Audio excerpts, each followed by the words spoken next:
Did you know cats were literally worshipped as gods in ancient Egypt?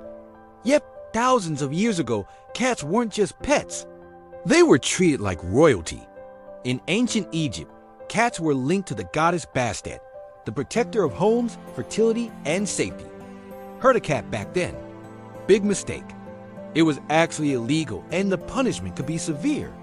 Families even mourned their cats deeply, sometimes shaving their eyebrows as a sign of grief. So when your cat ignores you, demands food, and acts like it owns the house, yeah, that attitude, it's ancient.